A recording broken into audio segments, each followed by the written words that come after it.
Okay, so we are looking at the first part of the final exam review for pre-algebra. Question 1 here asks us to evaluate 2 to the 4th power. When we have an exponent, that means we are taking our base times itself, however many times our power is. So this is going to be 2 times 2 times 2 times 2. And then I like to simplify with little tree branches. 4 times 4 is 16. So 2 to the 4th power is 16. You can also just type this in your calculator. 2 times 2 times 2 times 2, and you should get 16. Question 2 asks us to write your answer as a fraction in simplest form. When I have a fraction inside my parentheses with a exponent, that means I need to give both my numbers that exponent. So I'm essentially distributing them. Or I'm taking 1/3 times itself 4 times. Or 1 times 1 times 1 times 1. And 3 times 3 times 3 times 3. 1 times 1 times 1 times 1 is 1. 3 to the 4th power, we have 9. Altogether we have 81. So we have 1 over 81. Question 3 has us rewriting using a single exponent. Now, because this is the product rule, I could just look at this and know to add my exponents and get 5 to the 6th power. Or, if you don't want to memorize the rules, remember we can always write this in expanded form. So this right here is 5 times 5 times 5. And then here in the blue, I have 5 times 5 times 5. And all together, I have 6 5s. So I have 5 to the 6th power as a final answer. Same thing for question 4. I can write 3 to the 7th, 3 to the 7th, 3 to the 7th, and 3 to the 7th. And then start expanding more and have 3 times 3 times 3, 7 times. Or I can know the rule for the power rule that I need to multiply my exponents together. So this should really be 3 to the 7 times 4th power, which is 3 to the 28th power, because the question is asking us to rewrite using a single exponent. I do not want what 3 to the 28th power is. I want it with the exponent. And that's the same for question 3. Question 5 is also asking us to rewrite using a single exponent. This is our quotient rule. So if you go back to those notes, the quotient rule tells us to subtract our exponents. But again, if we don't remember that rule, remember we can always write it in expanded form. So on top, in my numerator, I have 7 times itself 8 times. And then over 7 times itself 5 times. And when I go to cancel, when I cancel whatever I do on the top, I cancel on the bottom. And then I keep doing that until I run out of a number on my numerator or denominator.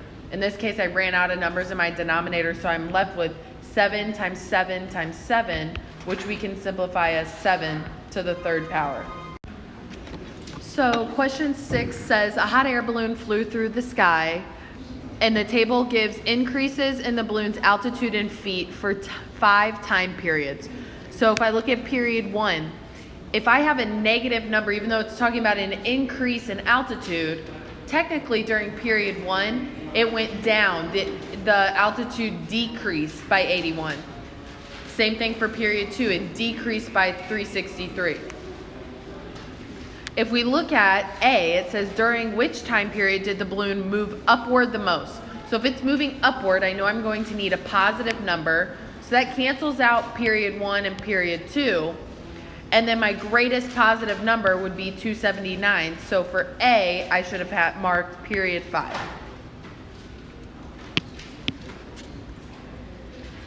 Question B says, during which time period did the balloon move downward the most? So that's going to be my negative numbers. If you're going down, you're losing altitude. So I'm looking here between period 1 and period 2. Negative 81 or negative 363. Well, negative 363 is greater. So which during which time period did the balloon move downward the most? That would be period 2.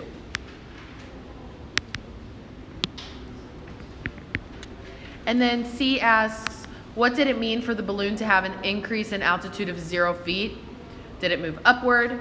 It moved neither upward nor downward, or it moved downward.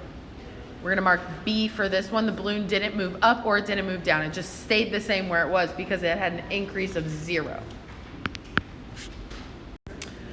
Question 7 below says the table gives the monthly increase in users, and this is in thousands, over 5 months for a social networking company. Use the table to answer the questions. Again, the negative numbers would be a decrease, positive numbers would be an increase in users. Question A asks, which month had a loss in users fewer than 70,000? So I'm going to look at my negative numbers. So I have March is negative 293 and June is negative 41. And this is 293,000 and June would be 41,000. This wants to know fewer than 70,000 users were lost. So out of March and June, June would have a loss fewer than 70,000 because it was only 40,000, whereas in March, the loss was greater than 70,000. Part B asks, which month had the biggest change in the numbers of users? Basically here, it doesn't matter if it's an increase or a decrease. We're looking at the number with the greatest absolute value. And in this case, it's going to be May. So May, because it increased by 393,000 users. Question 8 is telling us that the table gives the temperature in degrees Fahrenheit of 5 cities at 6 a.m. on the same day. And it wants us to use this table below. And what we're going to do is we're going to compare them. So remember, when you're comparing numbers, you want your symbols to essentially, I like to say it's like a little mouth with teeth. You want it to eat the bigger number. So if I'm looking at question A, it says compare temperatures of city B and C. So B being 23 degrees, C being negative 32 degrees. If I look at these, 23 degrees I know is going to be warmer than negative 32. So at 6 a.m., so I would have my inequality symbol. You can think of it as pointing towards the smaller number or eating the bigger number. Question B says, compare the temperatures of city A and city D. Negative 15 to negative 5. I would much rather it be negative 5 degrees than negative 15. So my symbol, so negative 15 is less than. So at 6 a.m., city A was colder than city D.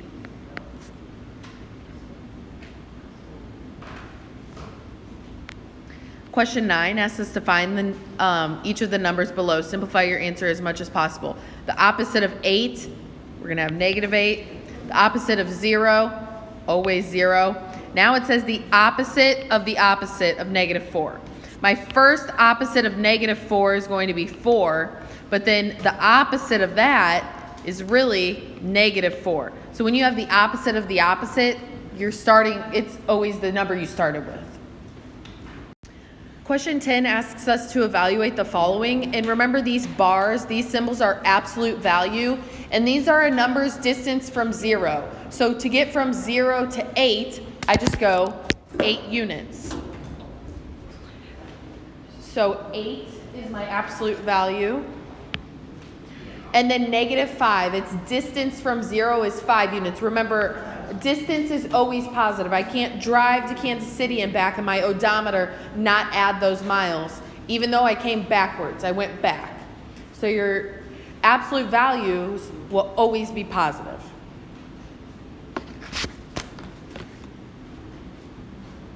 Same thing with question 11. It says find all numbers whose absolute value is 8. Well, 8 is one of them that has a distance from 0 of 8. But you got to keep in mind your negative 8 on your number line. So I can go 0, 8 this way, but I can also go negative 8 the other way. So my numbers with an absolute value of 8 is going to be 8, and negative 8. And then question 12, we're just adding integers. On these, if you need to do your plus signs and your minus signs, or if you just need to remember your integer, study your integer rules, do that. I have 4 plus negative 2. So if I do my tick marks, that's 4 plus signs, 2 negatives, cancel, cancel, and I'm left with 2 positives. Or I can ask myself, 4 plus negative 2. I have more positives than I have negatives. How many more? 2 more. The second part, I have negative 6 plus negative 2. Same sign, keep it the same. I'm in debt $6. I go in debt $2 more, altogether negative $8. It's the same thing for part 1 of 13. They're both negative, so I know my answer is going to be negative. Then I just add 36 and 59 to get 95. So negative 95. And then the second part, negative 40 plus 36. I have more negatives than I have positives, so my answer is going to be negative. And then I take my bigger number minus my smaller number to get 4. Negative 4. Think about it. You're in debt $40. You pay back 36 of them. You're still in debt by those 4. Question 14. This is subtraction. So now we are doing keep, change, change. I have 4 minus 6. I'm going to keep, change, change. So this becomes 4 plus negative 6. I have more negatives than I have positives. How many more negatives? 2 more. So my answer is negative 2. Same thing for negative 8 minus 5. Keep, change, change. Negative 8 plus negative 5. Those are both negatives, so my answer is going to be negative. 8 plus 5 is 13. Negative 13 is your final answer. Yeah. So on question 15, we're going to be doing the same thing. Keep, change, change. So this is negative 5 plus a positive 6. Negative 5 plus 6, you have more positives than you have negatives. How many more? 1 more. Same thing for 3. We're going to keep, change, change. It becomes 3 plus positive 5. 3 plus 5 is 8. Same process. Becomes 38 plus negative 45. I have more negatives than I have positives, so I know my answer is negative. And then I find the difference. 45 take away 38. And that gives us a negative 7. Same thing here. Keep,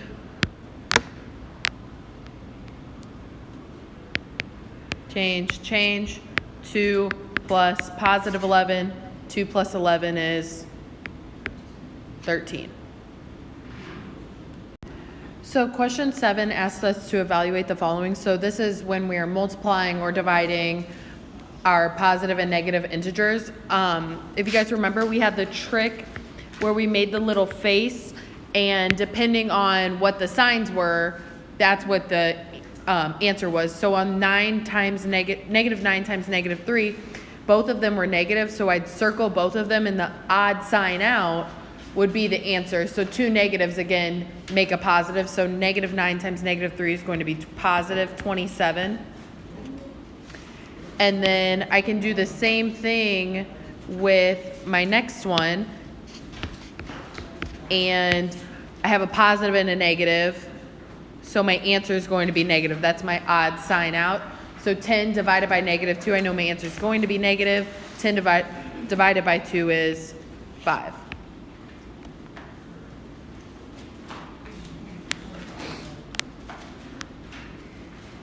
Question 18, we're evaluating negative numbers with exponents. So I have negative 3 to the third power. Because that negative 3 is in parentheses, what I'm taking is negative 3 times negative 3 times negative 3.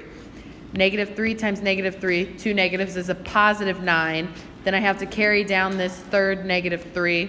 That's a positive and a negative number, so my answer is going to be negative 9 times 3, 27. So the answer for that one should be negative 27. Same thing with negative 8 to the second power. That's negative 8 times negative 8. Negative times a negative is a positive. 8 times 8 is 64, so your answer is positive 64.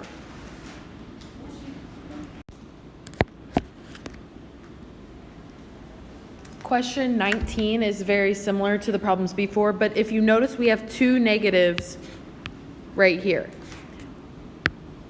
This negative wants me to take negative 2 times negative 2 times negative 2 and get an answer. The negative on the outside of the parentheses is telling me to, whatever that answer was, I want to take the opposite of it. So negative 2 times negative 2 is a positive 4 times this negative 2. Carry that down. I get a negative 8. And then because I have this negative on the outside, the opposite of negative 8 is a positive 8. So the answer for this one should be positive 8.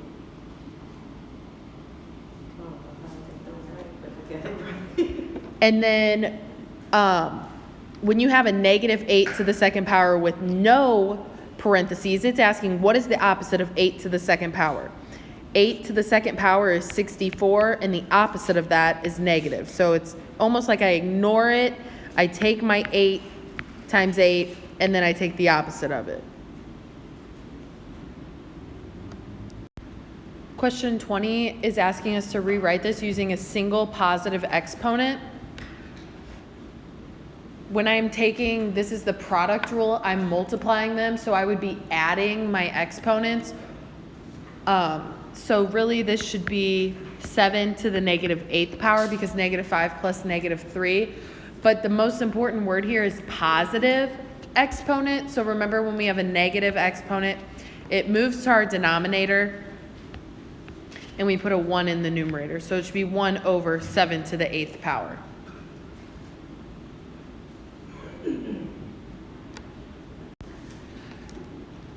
Again, we're rewriting using a single exponent, positive exponent.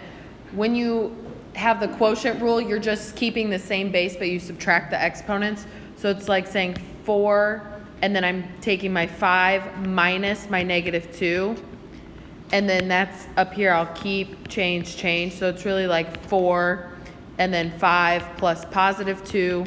So that final answer would be 4 to the 7th power.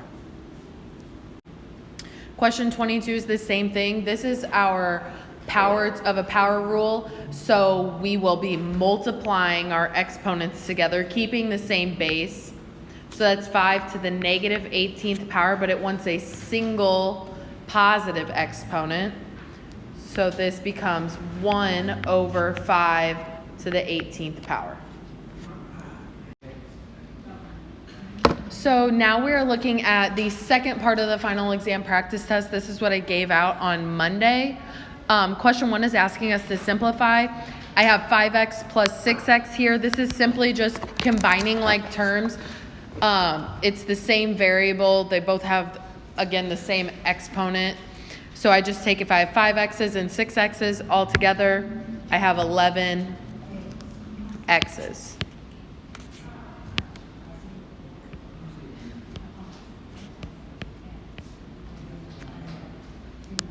Same thing for question 2. We're again just simplifying. Negative 9x minus 7x. That's going to be a keep, change problem because it's subtraction.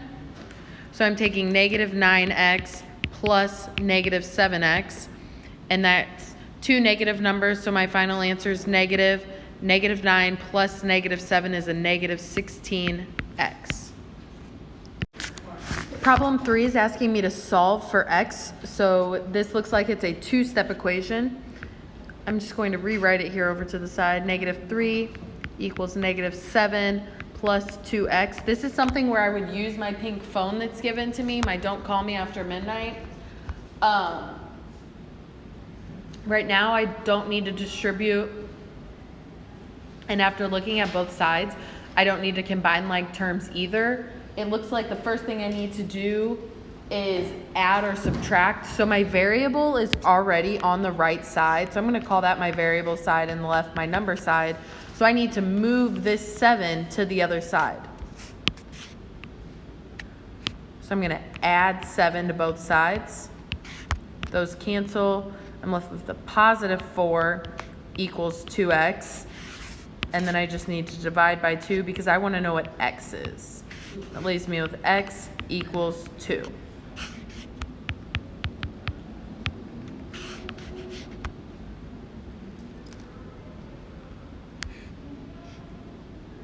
Question 4 says 4x plus 3x equals 28. Here, if we're on our pink phone, we get to skip the distributive property step and we can jump down to combining like terms. I have 4x plus 3x, so I'm going to combine those to get 7x equals 28.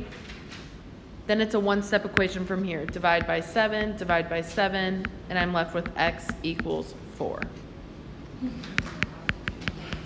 So 4 going to 20. Question 5 says negative 23 equals 3v plus 9 minus 11v.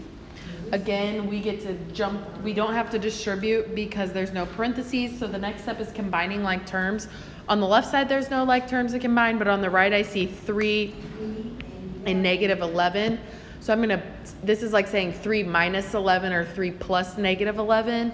So when I combine those, I have negative 23 equals negative 8v, because 3 minus 11 is negative 8, plus 9.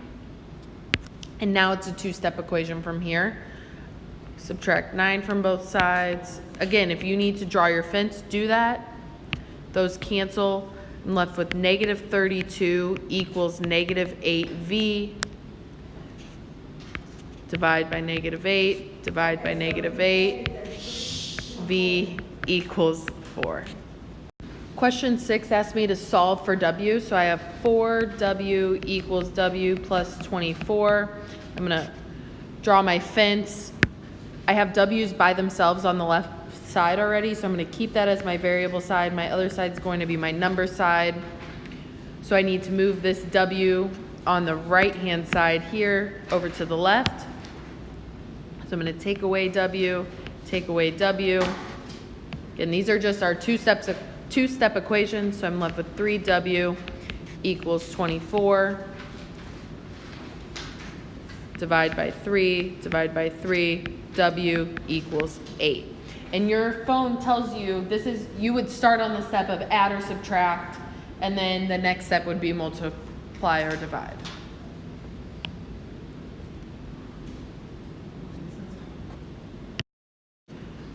Question 7 is asking us to solve for u. So it's 3u plus 4 equals 6u plus 19. So I have variables on both sides. I don't have any parentheses to distribute. If I look on the left side, there's no like terms to combine.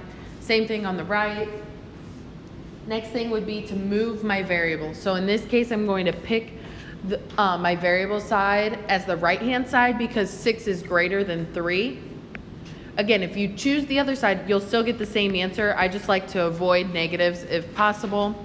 So that means I need to move this 3u on the left-hand side to the other side.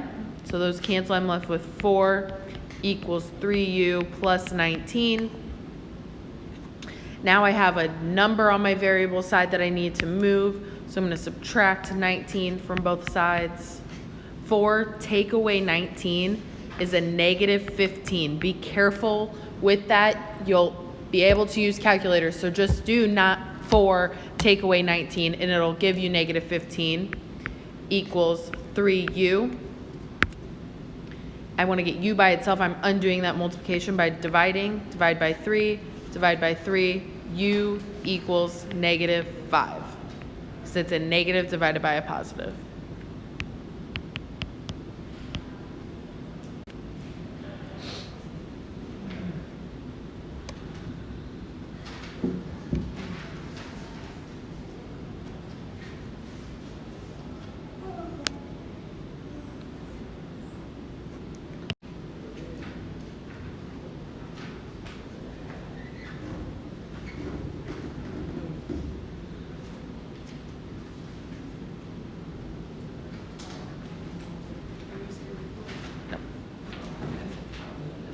Is it the next one? You know, it was the one before it. With the variables, how did you know to use the U to go to undo the U's first instead of the numbers? You always want to undo your.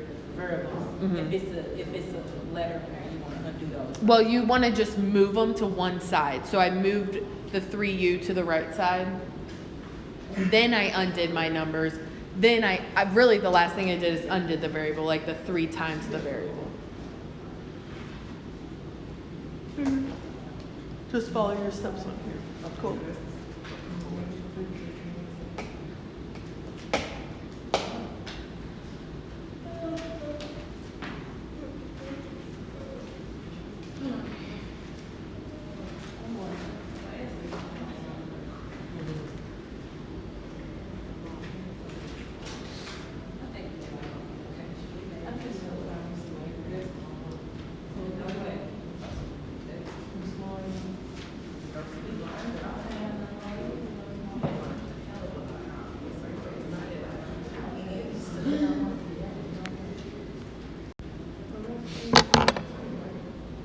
What?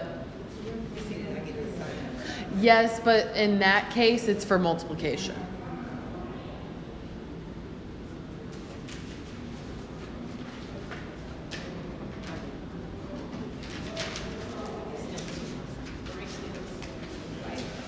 Does that make sense? Rather than if you look at like problem on the last page, like problem 17, the last question, those parentheses like around the 8 minus 1, those are what I mean if I do those first.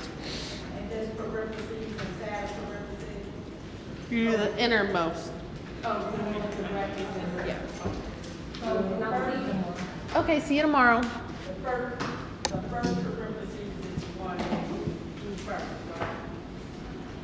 So it's 8 minus 8, you need to get 1. Uh-huh. So do it in first. Then you go back and do the other.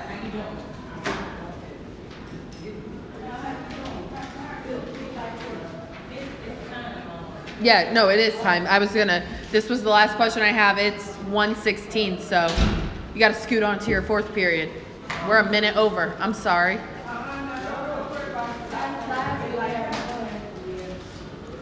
Oh, yeah.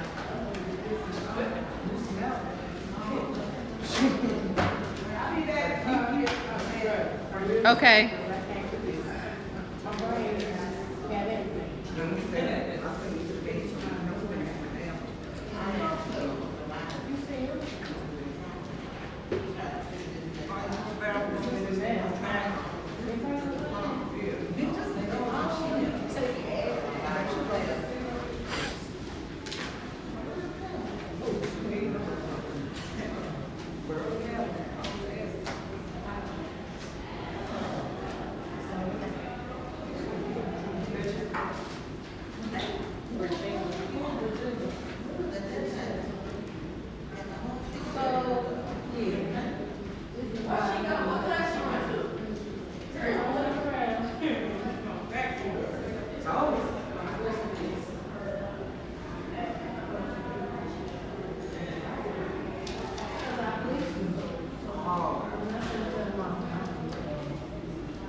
Okay, do you guys know the meme? Okay, I'm gonna say a bad word right now, and you can't judge. You know the meme where it's like the guy, it's like a kid walking, and he like slides the guy's and he goes, it's like a little, it's not like a meme, it's like, so my brother, so me and I went to visit my brother for Parents Weekend, and like I posted that picture. My sister wasn't there. So I post this one. She crops herself in and sends it to the family. And then my brother made that caption. So my little sister put herself in there. She was like, I had to crop myself in and post this one. It's like, she didn't actually make it. I was about to. Literally, and then so I have them. Did I show you my big stuff last time? It's like really big.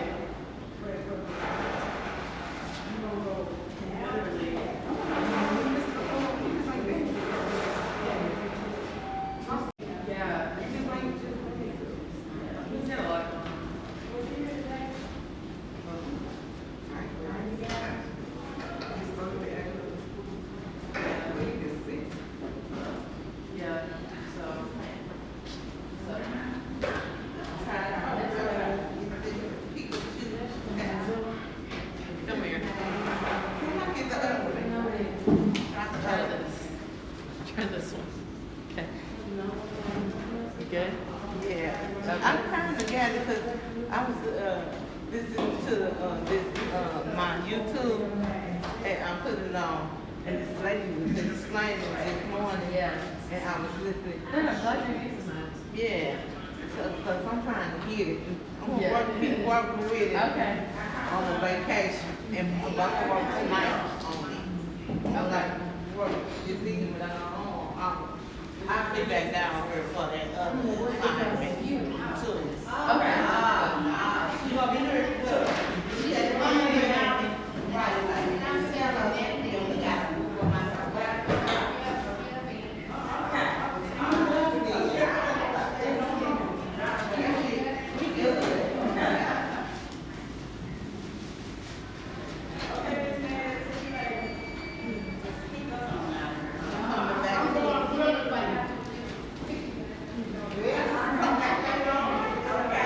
Thank you.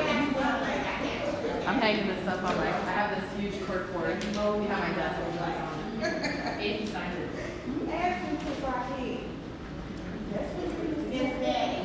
Yeah, what's up? I should not say it like that. I'm so sorry. You know what? Yes, Miss Tyra. I'm so sorry. That was so rude of me. My kids do it every night. So you go check me. Like, wait a minute.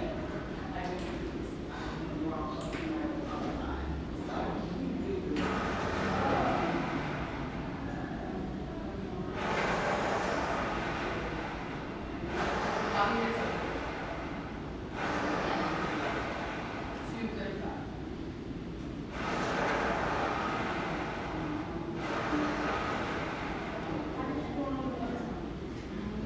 Oh, really? That's good. Hi, Miss Brown. Hello. Good to see you. She don't be doing us like that. Yeah, thank you. Yeah.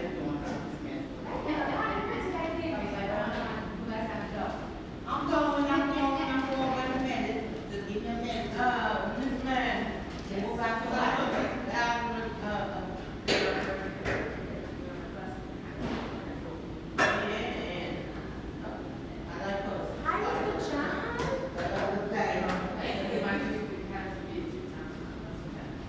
Make sure you learn.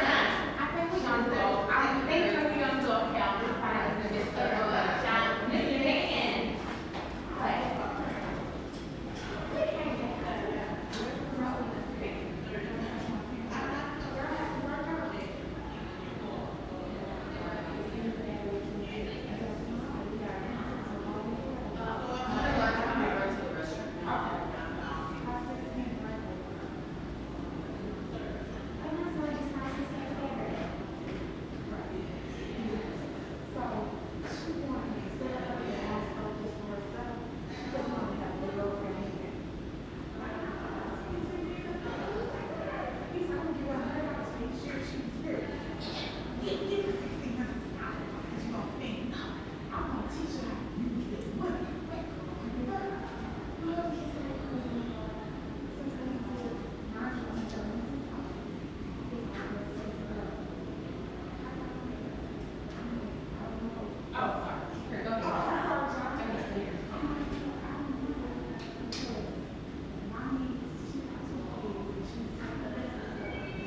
Okay, this class, we're in geometry now. We are going to finish the second part of we're just going to talk about we're going to do one problem. Okay? We're just going to do page 24 and 25 of this packet from last week. Yep. What's wrong?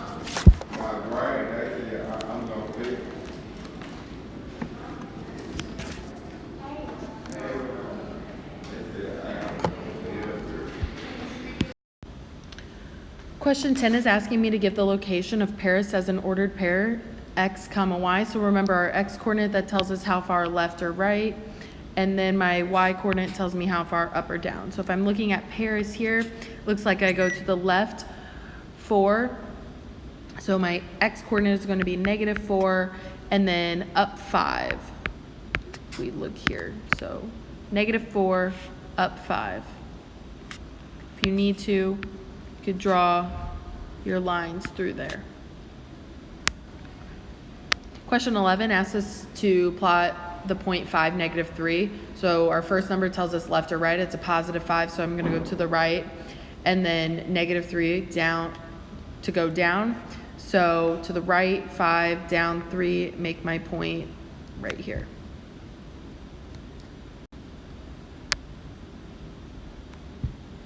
Question 12 asks us to do the same thing. So I'm going to plot the point -5, 6. So I'm going to go to the left 5 and then up 6 because it's a +6. So that point is right there. Question 13 is asking us about slope. When you read slope, you read it from the left to the right. So when you have a horizontal line, that is 0 slope. Think this is 0 fun if I were to ski on it. I'm looking at this line, it's going down from left to right, so that's negative. Line 3 is going up from left to right, so that's positive. And then when you have a vertical line, so a straight up and down line, this is undefined.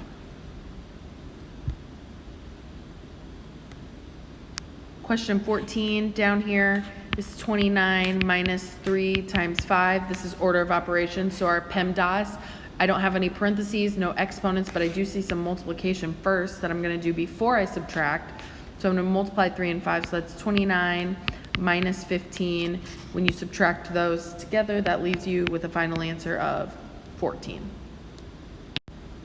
Same thing for problem 15, 16, and 17. We are working through PEMDAS. First thing I see here is to multiply, so that's 21 plus 7 plus 15 divided by 5. Next thing I see is division. That comes next from left to right. I'm actually going to rewrite this over here so I can work vertically down. So I got 15 divided by 5. That's 21 plus 7 plus 3. And now I'm just adding from left to right. 21 plus 7 is 28 plus 3 gives me a final answer of 31 when I simplify that. Doing the same thing for 16. Going through my, no parentheses, I do see exponents here, so I have 16 plus 48 divided by 16 again. Now I'm going to do my division because that comes first before I add. 48 divided by 16 is 3, so I have 16 plus 3, and that together is 19. And then lastly, question 17 puts all of them together. I'm going to work with, it says my first order of operations in PEMDAS is parentheses, so I'm going to go to my innermost parentheses. That's 8 minus 1, so I'm going to take 8 minus 1, and that's 7, and copy everything else down. To the second power here. Next thing I have, yes, I still have parentheses, but inside my parentheses I have exponents I need to work on. So that's 7 squared, so I'm 5, and then 83 times the quantity 83 minus 49. Still working inside my parentheses. 83 minus 49 is 34. Now we're taking that times 5. 5 times 34 is 170.